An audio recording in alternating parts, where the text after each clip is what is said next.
when you're looking at properties to put yourself in the shoes of a shoulder season renter. And we've kind of hinted around this, but the shoulder season is largely when you make your profit. So if you're during the high season paying your bills for the year, the profit is going to come in what you can do in the shoulder season and the off season. So really put yourself in the shoes of that shoulder season renter. And by that, I mean, think about it. They have more choice in the way of location and amenities. You found the Real Estate Law Podcast, because real estate is more than just pretty pictures, and law goes well beyond the paperwork and courtroom arguments. If you're a real estate professional or looking to build real estate expertise, then welcome to the conversation and discover more at realestatelaw.podcast.com. Welcome to the Real Estate Law Podcast. My name is Jason Muth, and we're here with attorney broker Rory Gill. Hello. Hey, Jason. And as you can see, we're not in a normal setting. We are actually on vacation ourselves, and we are in the same building. We're just on two different floors because we figured that would be a little bit easier to record an episode of the podcast. No reverb and distortion if we were in the same room, right?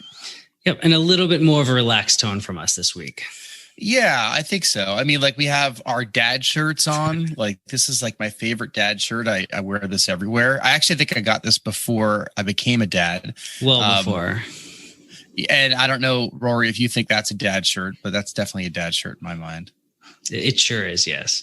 So this is a dad setting and a dad shirt, and we're on a family vacation. So this is as dad as it gets.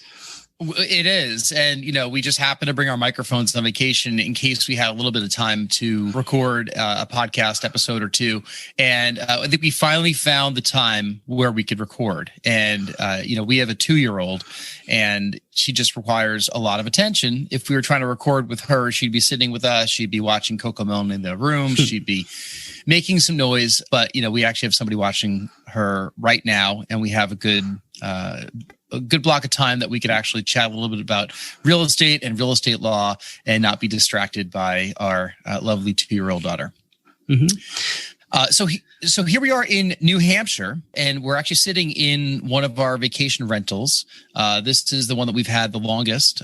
This is on a lake in New Hampshire, and Rory is downstairs in front of one of the fireplaces that we had resurfaced as the very first thing that I said we had to do in this vacation rental, because this is one that we turned in from a 90s granny style home into something that kind of resembles what you'd see if you were in the woods.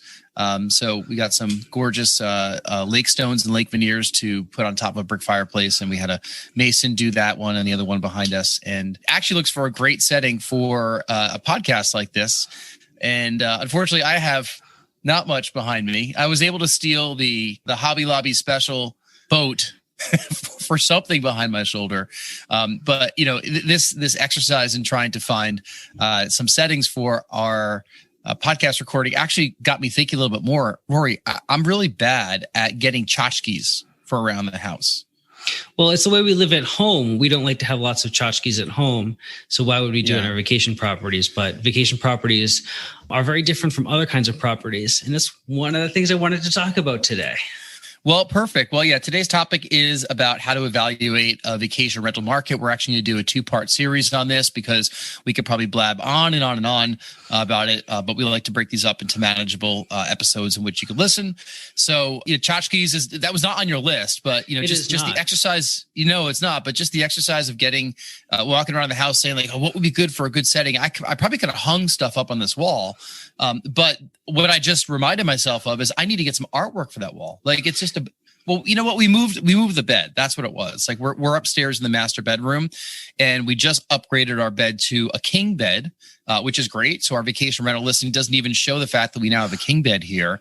And I would strongly encourage you to get king beds as often as possible in your vacation rentals. But that was actually the wall where we had the queen bed. So I didn't really have a need to put something on that wall, but now, So obviously. you can look forward to our future episode on design tips for vacation rentals. We'll do that in real time. Yeah. I don't think that I do a terrible job with the design work. It does require a little bit of thought. But yeah, that's not on our list of things we're going to talk about. But, when people go on vacation, they do want to have an experience that makes them feel like they're in the setting where they're on vacation. We are here in the woods across the street from a gorgeous lake here in New Hampshire. And a lot of the folks that we get at this vacation rental are from the city. They're from New York. They're from Boston. They're from DC. They're from, you name it. And they're in town because they just want to get away into the mountains. They're here for a local wedding. There's a multitude of reasons why people book our vacation home. And, what I love is every window that you look out, I'm looking out windows now, you're probably looking at them too. All you see are trees. I mean, so we're in the woods, but we're 12 minutes away from Lowe's. So it's perfect. Yep. So anyway, let's talk about how to evaluate a vacation rental market. And, the story behind how we evaluated this one, I won't get too deep into it just because, this is one specific market and I'd rather not have the entire episode be about just this one situation. But, Rory, you and I kid all the time. I think it was 5 years ago at this point that we booked a house down the street that your parents own. So we stayed there, I believe, 4th of July weekend. And we are recording this over an extended 4th of July weekend here in 2021. And the bed was so uncomfortable, right, that we moved out to the pull-out couch, which was a touch better, but it was still pretty bad. Instead of springs in your back, had a bar in your back. So I could live with that. Right. And at the time, our dog was still alive. She passed away last year, but it was probably overdue for a fingernail trimming. So as she walked around the laminate floor, 4:45, 5 in the morning, because the sun rises from the east and the windows faced east. And we would hear that every single morning. So we had a combination of a dog walking around on laminate flooring and uncomfortable beds. And I think that we said, geez, we can't do this. This is not vacation. But we happen to see the house that we're sitting in right now on the market down the street. And, we got looking at it and, it actually worked out and we did some numbers and we said, hey, let's make a go out of this. And it's been such an incredible success so far, knock on wood. And we attribute all of that to a really uncomfortable bed that your parents had. So some personal connections and a certain circumstance led us to find this particular market. But in hindsight, though, we didn't do it with the same level of intentionality. We did go through all the different bullet points in an indirect way that I want to go over for now that, we have stories about this particular market. We have stories about Cape Cod where we have another one. But I'm trying to make this applicable to anybody, anywhere who's listening to us fine. Now. I get it. Yeah, you want to just move on from this place. That's fine. But okay, so let's talk about how to evaluate our vacation rental market. And I'm looking down at my phone a little bit because you sent me some notes. But, number one on your list, Rory, is really the most basic one, which is an obvious point. Research the state and the local and any HOA restrictions that might be applicable to where you're looking. So tell us a little bit about that. Yeah. So I think this point is just so obvious. I kind of want to get it out of the way up front because anybody who's really doing any sort of serious look into short-term rental investing should understand that there are a lot of different restrictions out there. So you need to take a moment to really research the state restrictions, the local restrictions, and then also any particular HOA or condo restrictions that would get in the way or limit your ability to do short-term rentals. And beyond that, take a look and see where the politics are going. Is a town discussing any particular proposed rules? All of these things are going to really limit, whether you can do it in the first place or whether you're going to be limited in how you do it. So, this should be pretty obvious. Do the research here. Know any restrictions that would ban it altogether. If there are minimum stay requirements, if they limit the number of times that you can do it each year, all the things can get in the way. And there's some other smaller restrictions. Maybe the HOA bans guests from bringing pets. So you would actually have a rental that's not pet friendly, whether you choose to or not. So understand the restrictions, take the time to look into them. If you get under contract and find out that you can't do your plan here, you're going to be in a really tough spot. And then lastly, know what the taxes are. I'm not one to say you shouldn't do something just because it's taxed, but you need to build those numbers into your plan. And taxes tend to go up in this front. with the primary driver being trying to equalize hotel tax and short-term rental tax. Mm-hmm. So when we purchased this place in 2016, New Hampshire had like a 9.25% tax, 9.5% tax, whatever it is. And that's what hotels, lodging, occupancy tax. And we charge it. We have to charge it. We have a license actually that allows us to operate this. And we're fortunate that the platforms on which we post, one of them, Airbnb in New Hampshire, they actually remit on our behalf. And then VRBO does not in New Hampshire. So VRBO will actually just remit or pay the money to me, right? So if there's a rental for $1,000 or something, there's going to be $92 on top of that, or whatever the math is, for taxes. And then we're responsible for sending that in every single month, plus any kind of direct bookings that we get that don't go through the platforms. We either have to charge it or it's going to have to come out of our booking fees. But one thing that we're learning a lot along the way, and I'm sure a lot of people that are listening to this who are thinking about short-term rentals also will learn along the way. The first year, I think what we did was I don't know if we charged it up front and then we just took it out of what we took in, but I realized that was silly, and I thought that renters would pay it even if they saw a separate line item, or maybe the platform was a little bit separate. But the second year, we didn't change our rates. In fact, we increased them, and then we added taxes on top of that instead of it coming out of what we were taking in on the gross, and people continued paying it. Every year has been successively better than the previous one so far here. So in our limited experience, the lodging tax that has been charged by the state hasn't really been an impediment at all to getting the bookings. In fact, the biggest test, the first year we had it in Massachusetts, there was no Airbnb tax. And then the next year they came out swinging with a pretty high tax of around 17% when all is said and done on Cape Cod. And when that was tacked to the bill, perhaps we weren't charging enough in the first place, but that did not deter any rentals. So when I say, don't pick or choose markets based on tax, but just plan for it in your numbers. Yeah, I think that people were concerned that adding that 14.5% or 0.25% tax on top of, already expensive booking rates in a town on Cape Cod, it's Provincetown where we have a place, was going to deter people. But really, the renters have to pony up, because the B&Bs and the hotels in town are charging it. And it's really a condition upon choosing to go there. So people could choose to spend their money elsewhere.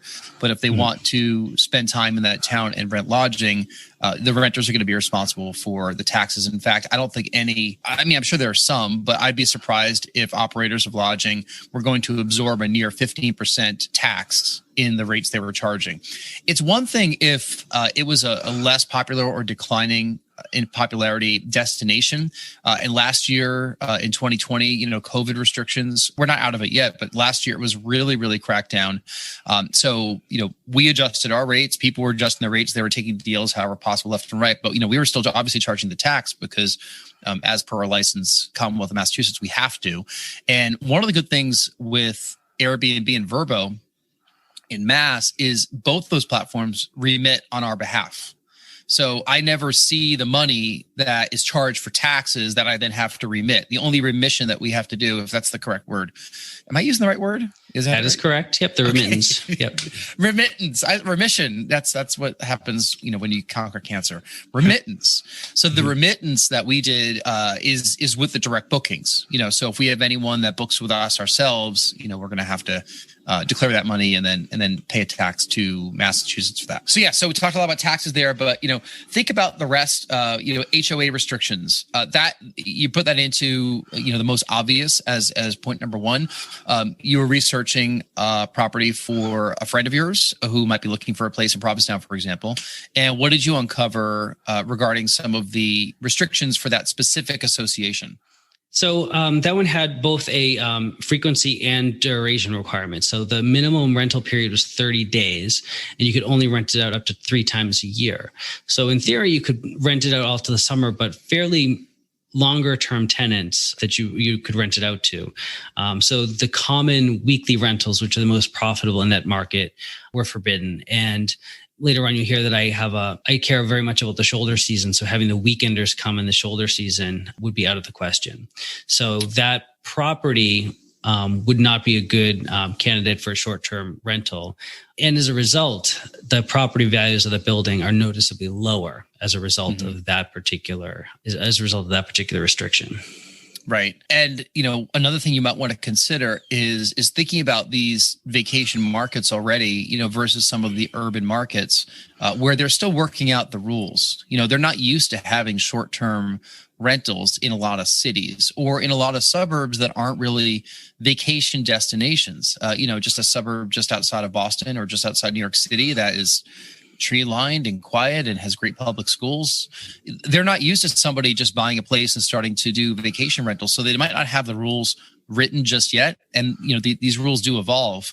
But, in thinking about a market and evaluating a vacation rental market, you might want to take a look at the markets that already are used to getting vacationers. Because if you do that, then they already have rules written. Like it's part of the DNA of those markets. If you're talking about a mountain town, a ski resort, an island town, somewhere along the coast, people are buying these second homes or investment properties with the intention to rent them out. So the rules I'm guessing, I don't know every rule, but the rules are probably a little more favorable than a town that is just not used to having short-term rentals. Sure. I mean, and it also depends on the town's housing shortage. So the most extreme example I can think of is, Boston, where pretty much non-owner occupied short-term rentals are banned. Then I look to a more hybrid market like Salem, where they are used to having an influx of tourists without having enough of hotel capacity. But that city banned short-term rentals in areas that were zoned for single families. So in that community, you're taking a look at what your zoning is for your particular residence. And there are all different shades and variations of this. And there's not a lot of consistency right now. You really need to take a look at your local restrictions. But you're right, communities where short-term rentals have traditionally been part of the lifeblood of the economy, even before the platforms like VRBO and Airbnb. Those are the ones that are less likely to put a draconian restriction on it. Right. Now, from a legal perspective, questions have come up in your career related to this, and not to say that you have to talk about, a legal case that happened many years ago, because things have changed since then. But what should people do if they are looking at a market? Like, should they reach out to a local attorney? Should they find someone that specializes in short-term rentals? Should they just use their real estate agent and trust what they have to say?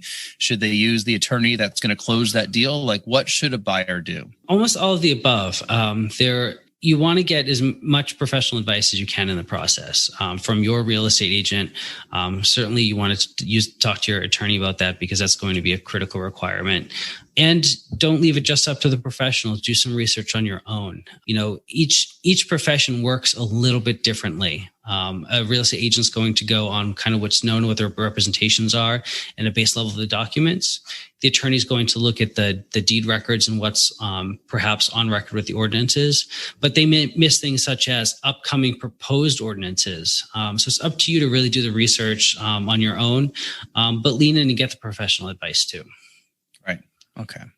So, research the state, the local, the HOA restrictions, talk to lots of people, talk to as many people as you listen to, research online, research on Bigger Pockets if you can. I mean, I'm on that website multiple times a week, as a lot of listeners are to this podcast. And there is so much chatter and discussion these days about short-term rentals.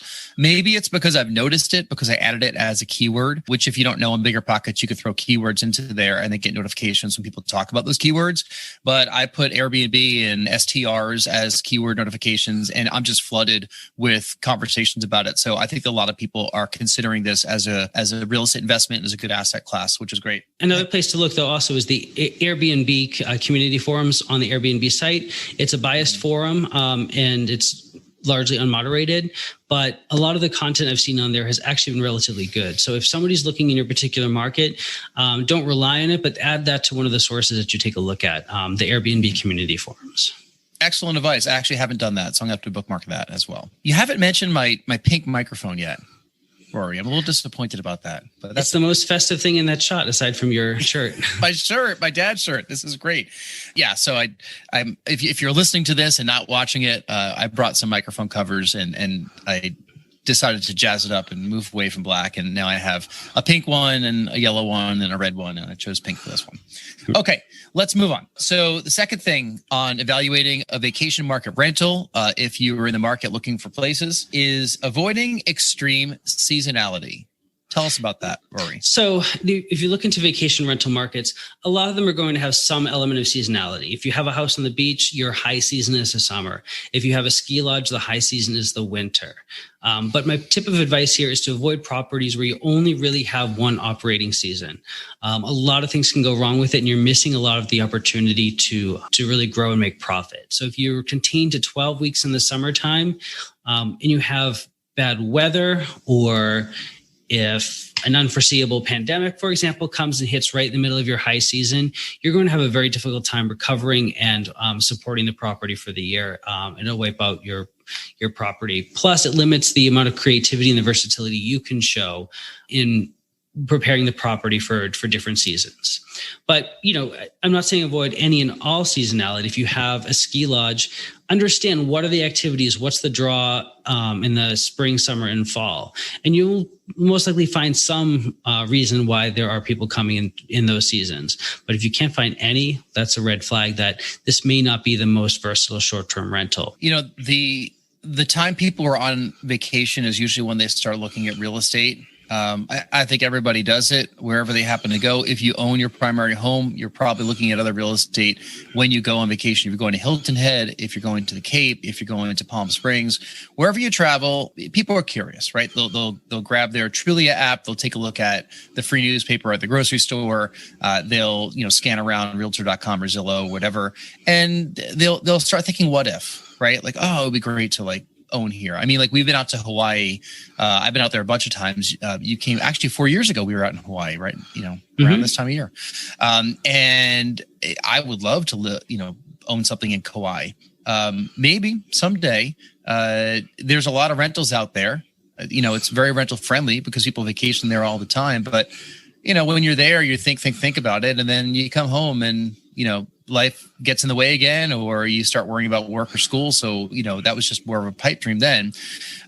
But, think about the times that you're on vacation. That is the time when you're going to make the most money. But in my opinion, it's not where you make a lot of the profit. Okay. Yep. Eventually, as time goes on, real estate tends to go up in value.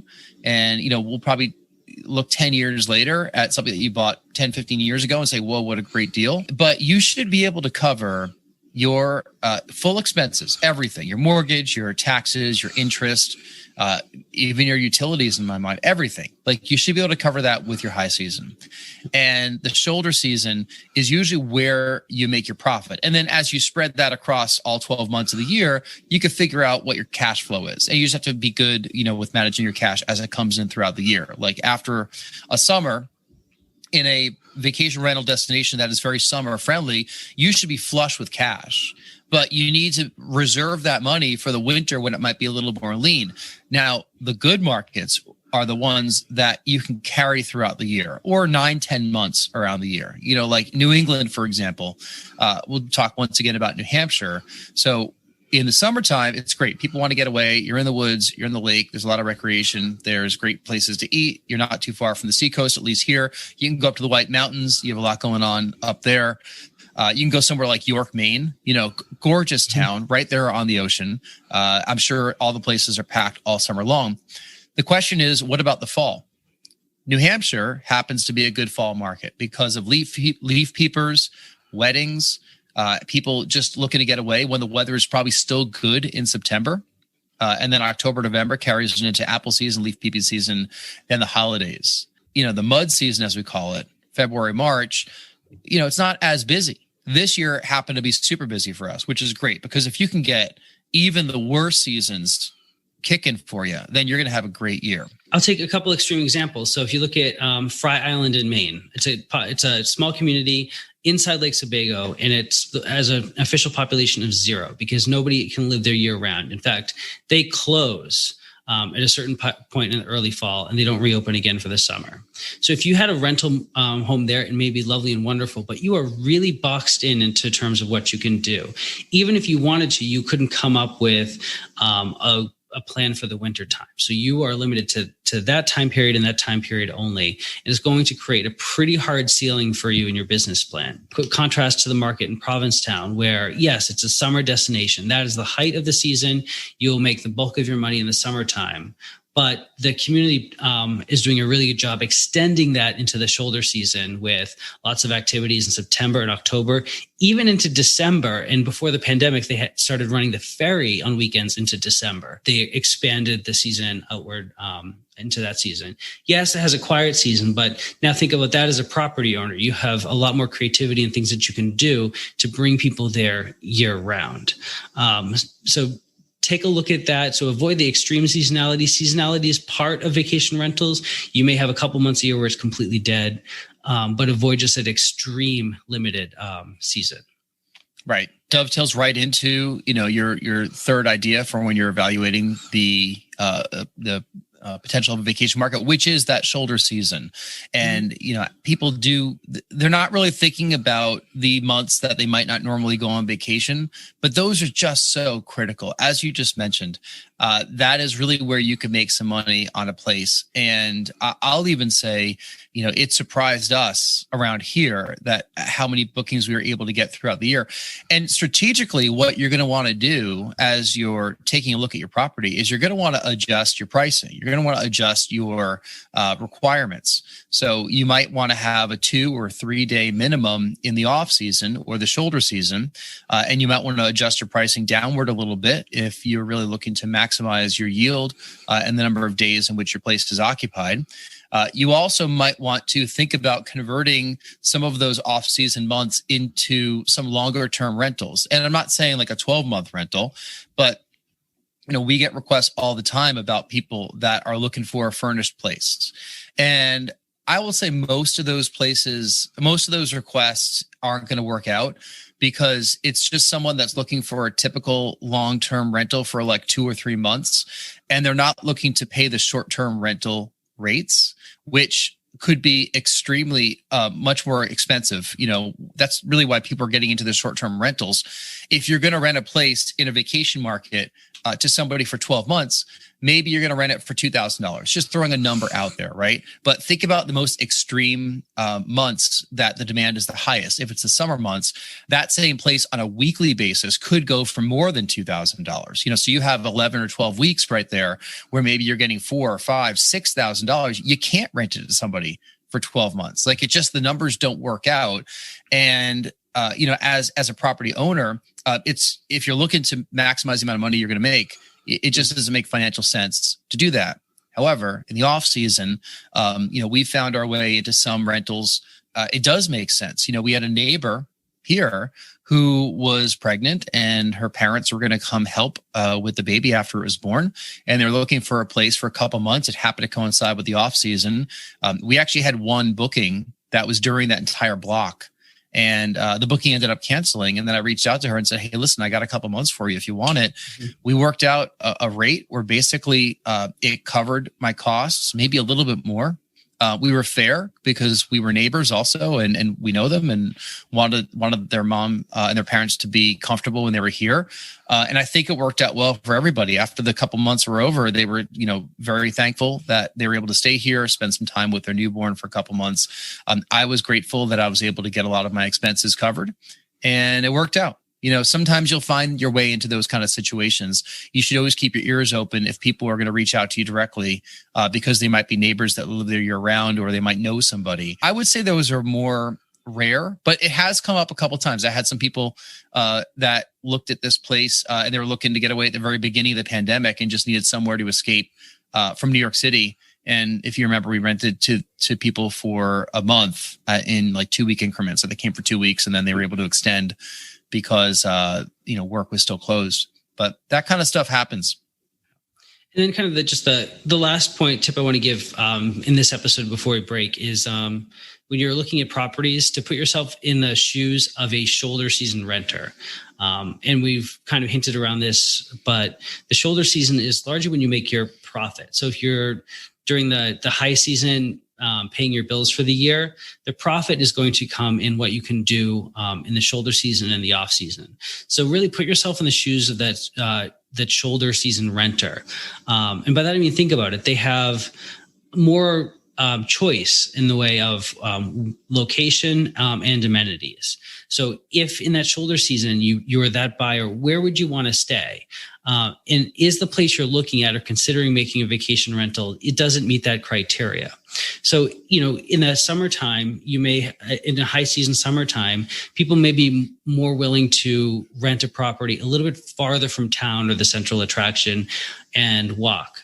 But if you don't have to concede that in the shoulder season, you're not going to. So avoid the properties that are going to be farther out in that situation because they're going to be less desirable. And depending on where you are, it may not be a location factor, how close you are to the central attraction, but it might be the amenities. Is there a reason why somebody's going to opt for your property when they have choice? You don't want to be sitting empty during the shoulder season. That's where your profit is largely going to come from. So will that person who has the choice, will they want to rent your place? And that's where a property goes from being a cash cow to a stinker. Mm-hmm. Not a stinker, but I was just trying to think of something clever. All right, great. Well, let's take a little pause right there because we are going to break this up into a couple different episodes. So, thanks so much for listening this week to the Real Estate Law Podcast. We've been talking about how to evaluate a vacation rental market with attorney broker Rory Gill from Next Home Titletown Real Estate. Rory, remind everybody where everyone can find you if they want to reach out to you.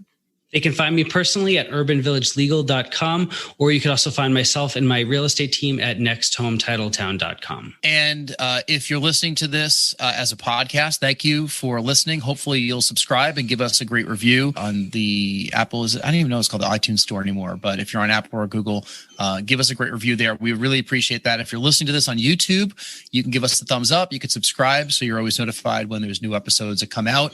And if you want to be a guest on this podcast, we are going to start introducing guests on the podcast. I know that we said that in the past couple episodes, but we're still working toward recording a number of episodes with guests. We would love to hear from you. It doesn't have to be about short-term rentals, but it should be something real estate related or legal related.